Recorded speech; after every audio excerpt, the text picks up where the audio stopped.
Excusez-moi. Bonjour à tous, bonjour les enfants, nous sommes cet après-midi, il est 15 heures et nous sommes en direct sur Torah TV avec lequel nous allons, je vais enlever ça, voilà, avec qui nous allons voir ensemble la suite de l'histoire de la sortie d'Égypte. Alors nous sommes au moment où, après l'ouverture de la mer Rouge, nous sommes sortis d'Égypte.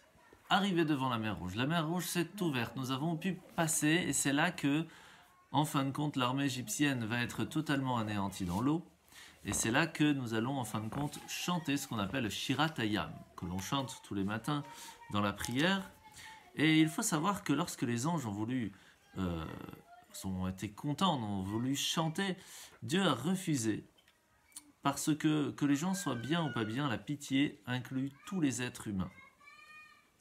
Et ce n'est que lorsque les Bnei Israël ont en fin de compte chanté la Shira que là tout le monde a pu le faire. Alors, il y a beaucoup de choses assez intéressantes que l'on peut voir dans cette Shira, comme par exemple qu'elle est au futur et d'autres choses. Mais on va essayer de voir quelques petites choses. La première base, c'est que le cavalier ainsi que le cheval vont être noyés ensemble. Pourquoi ? Alors sur ça on raconte une petite histoire assez intéressante. Il y avait une fois quelqu'un qui avait un grand verger, donc un grand champ avec des arbres et des fruits, etc. Et qui en avait marre que tous les ouvriers qui travaillaient chez lui prenaient des fruits. Alors il s'est dit, je vais amener comme gardien quelqu'un qui n'a pas de pieds et une autre personne qui a des pieds mais qui ne peut pas voir, un aveugle. Comme ça, eh bien ça va être très difficile pour eux de prendre les fruits. En fin de compte, celui qui n'avait pas de pied mais qui pouvait voir s'est mis sur les épaules de l'aveugle et c'est comme ça qu'ils ont pu tout prendre. Alors il s'est fâché, il lui a demandé à la première, il lui a dit mais pourquoi tu as pris? Il dit c'est pas moi je pouvais pas marcher. Et l'autre il dit mais moi je pouvais pas voir. Alors il les a pris ensemble, il les a mis un sur l'autre et c'est comme ça qu'il les a punis. De la même façon, le cheval dit c'est pas moi qui est parti, le cavalier dit c'est pas moi, c'est le cheval qui m'a amené. Il dit ah bon c'est comme ça. Les deux, vous allez être ensemble. Alors, ce qu'on voit d'assez intéressant, c'est que chaque personne a reçu ce qu'il devait recevoir par rapport à la méchanceté qu'il utilisait lorsqu'il faisait du mal au peuple juif. Ceux qui étaient plutôt gentils, ça s'est bien passé. Ceux qui étaient plutôt méchants, c'était encore plus difficile.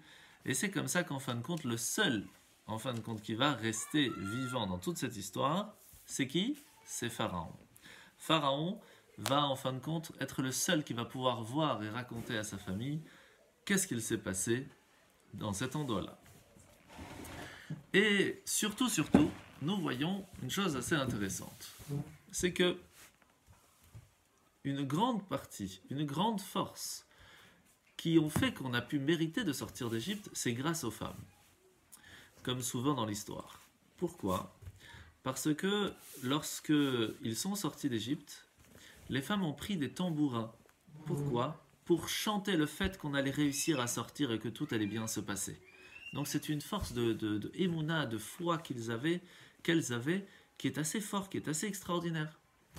Et c'est ce qui va se passer en fin de compte lorsqu'on va chanter la Shirat Hayam de Az Yashir Moshe. Myriam va prendre avec elle des tambourins et les femmes vont chanter en même temps la Shirat Hayam. Mais à ce moment-là, toutes les richesses que les Égyptiens avaient pris avec eux lorsqu'ils ont couru derrière les Juifs pour essayer de les tuer alors qu'on était en direction de la mer Rouge, vont revenir à la surface et tout le monde va prendre tout ce qu'il y a. Et ils ne vont pas vouloir partir de là. Il y avait tellement à prendre, tellement qu'ils n'arrivaient pas, ils étaient plus de 3 millions de personnes, il y avait encore à prendre. Pourquoi est-ce qu'ils prenaient tout ça ? Tout simplement parce que chaque chose que l'on a reçue en fin de compte dans notre vie est fait pour être utilisée à bon escient. Si par contre on l'utilise pour rien du tout, de façon futile, alors on ne donne pas un but et un sens à ce que l'on a. C'est pour cela que chaque chose que l'on a, il faut faire attention et se poser la question, pourquoi j'ai reçu ça ? Est-ce qu'il y a une raison ?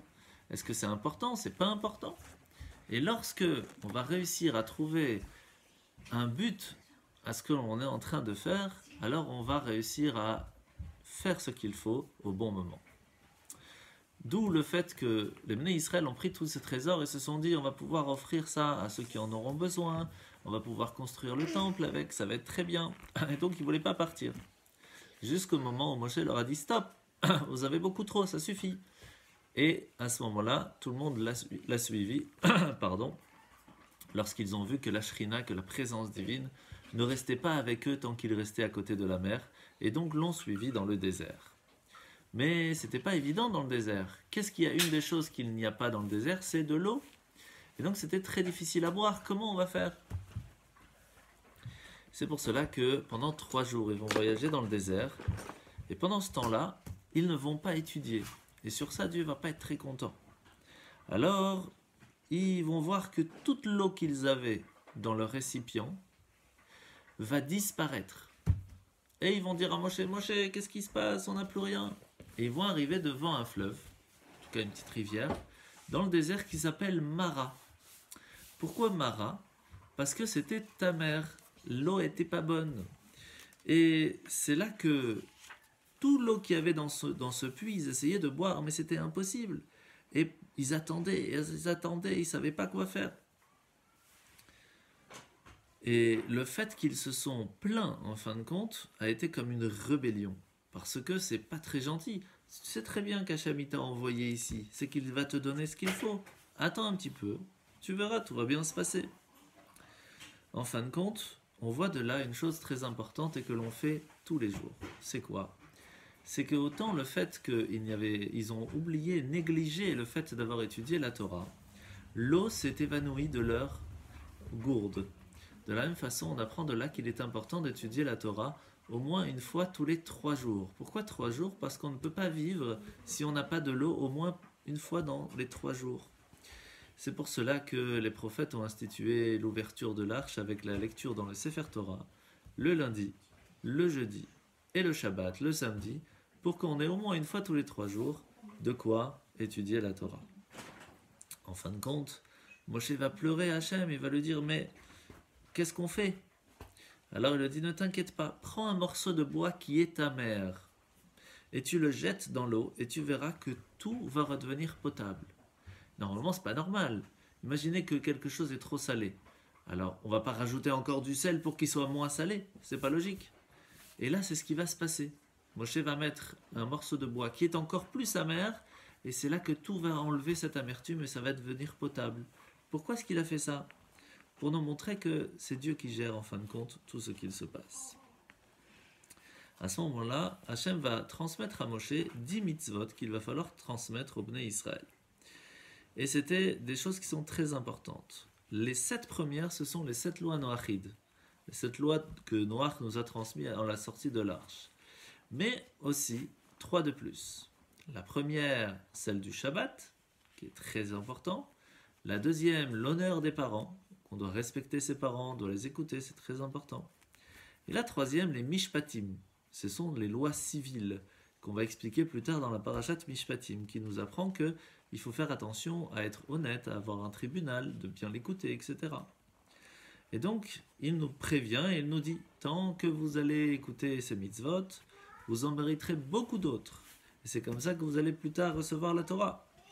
Et donc, ils vont continuer le voyage et ils vont arriver à Élam. Et à Élam, ils se sont aperçus qu'il y avait là-bas 12 puits d'eau pour que chaque tribu puisse en avoir. Une pour chacun des 12 tribus. Il y avait 70 palmiers, 70 palmiers, pour que les 70 anciens puissent se reposer. Et en général, dans ces puits, il n'y a pas beaucoup d'eau, il y a juste pour pouvoir donner un petit peu aux palmiers. Mais là, il y a eu un grand miracle. Il y a eu plein d'eau pour toute la famille, pour tout le peuple juif. C'était extraordinaire.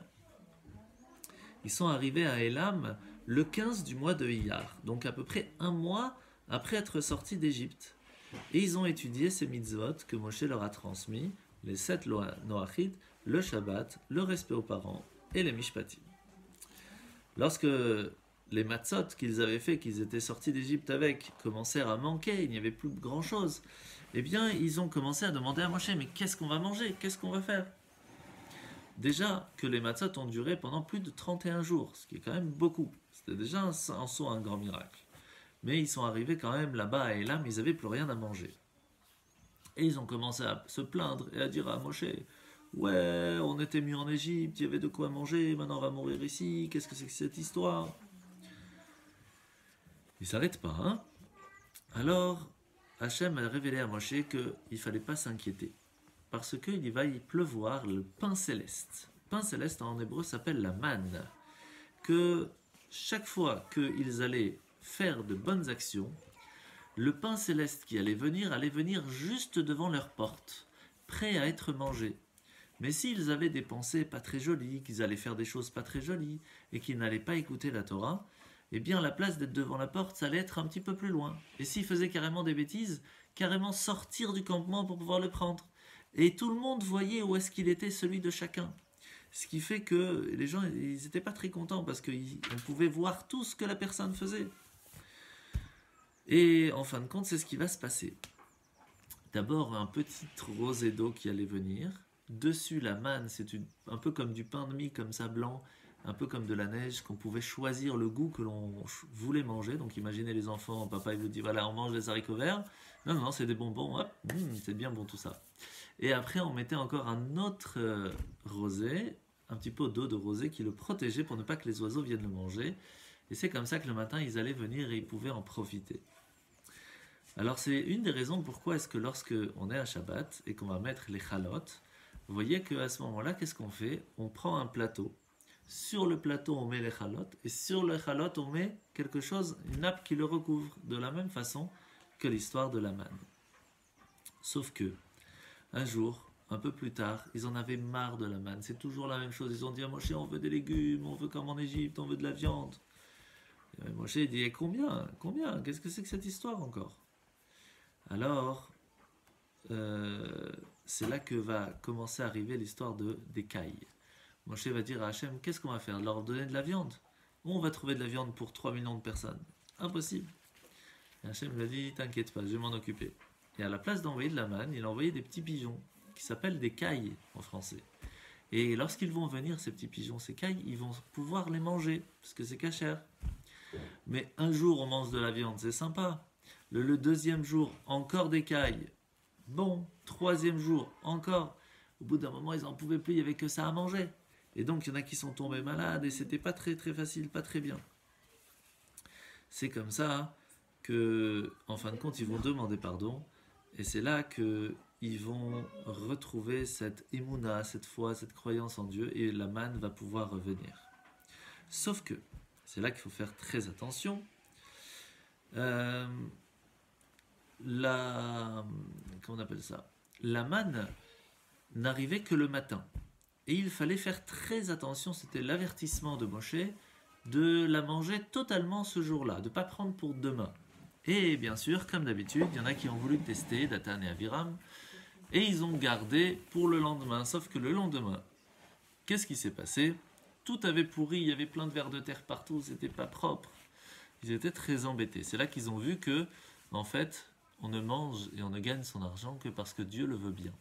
C'est pas parce qu'on va essayer de garder pour demain, etc., que ça va changer quelque chose. Bien sûr, il faut se préparer, il ne faut pas être stupide, mais en fin de compte, savoir que c'est Dieu qui nous donne de quoi manger. Et ce, chaque jour. Sur ça, Moshe leur a dit, tout ça, ça va fonctionner pendant 6 jours par semaine, mais pas le 7e jour. Le 7e jour, c'est Shabbat. Et Shabbat, on ne peut pas aller travailler. C'est pour cela que la manne ne va pas tomber du ciel Shabbat. Alors comment on fait? Eh bien, c'est très facile.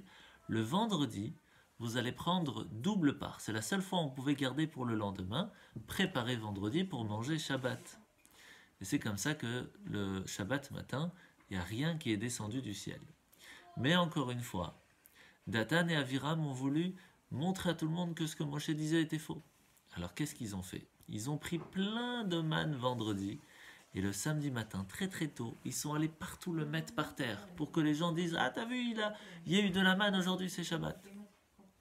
Mais les oiseaux ont fait quelque chose d'extraordinaire. Ils sont venus juste après que Datan et Aviram sont venus pour mettre pendant la nuit.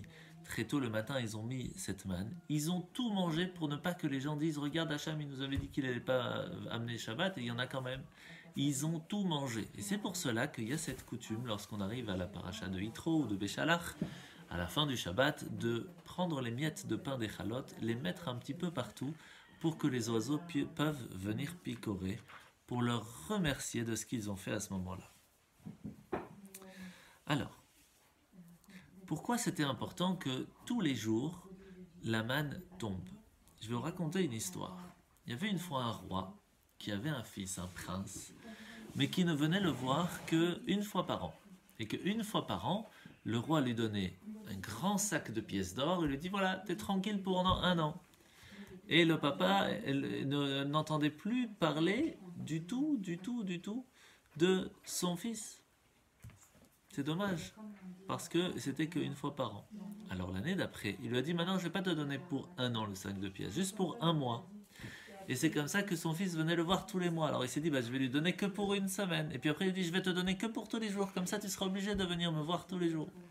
Et c'est pour cela que c'est important de faire la tfila, de faire la prière tous les jours, pour dire à Hachem, Hachem, j'attends que tu me donnes ma bénédiction aujourd'hui, j'attends que tu me donnes mon sac de pièces d'or. Et donc c'est pour cela que tous les jours attendaient la manne.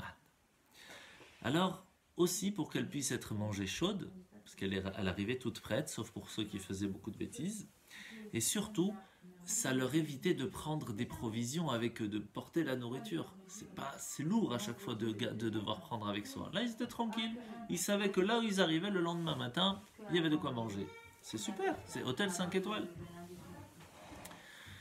Et donc, après la construction du Mishkan, c'est là que Hachem va dire à Moshe qu'il dise à Aaron, prends un petit peu de manne, tu la mets dans une petite fiole que tu vas fermer, que tu vas garder pour plus tard, pour montrer à toutes les générations quelle était cette manne que les Juifs mangeaient pendant 40 ans dans le désert. Mais en fin de compte, au temps du prophète Yirmiyahu, les Bnei Israël ont commencé à négliger l'étude de la Torah, et ils ont dit, oh mais on peut pas, on doit aller travailler. On ne peut pas étudier la Torah et travailler, c'est trop difficile. Alors, qu'est-ce qu'il a fait? Il a sorti cette fiole de manne. Il leur a dit, regardez, eux, vos ancêtres, quand ils étaient dans le désert, ils ne faisaient que étudier la Torah. Et c'est Hachem qui donnait à manger. Sachez que si vous étudiez la Torah, Hachem s'occupera de vous. Donc, c'est très important de savoir que l'étude de la Torah est vraiment très important. Sauf que, les Bnei Israël vont arriver dans le désert du Sinaï. Ils vont arriver à Rephidim. Et là, il n'y avait pas d'eau. Et pourquoi? Parce que Hachem leur avait prévenu, Shabbat, il ne faut pas sortir, il ne faut pas aller ramasser de la manne. Et cette fois, il faisait vraiment très chaud, ils n'arrivaient pas, ils ne savaient plus quoi faire. Et donc les plus faibles sont venus voir Moshe dit, mais donne-nous de l'air, on ne sait plus quoi faire. Et là aussi, c'était une rébellion. Ils auraient pu prier Hachem. Alors,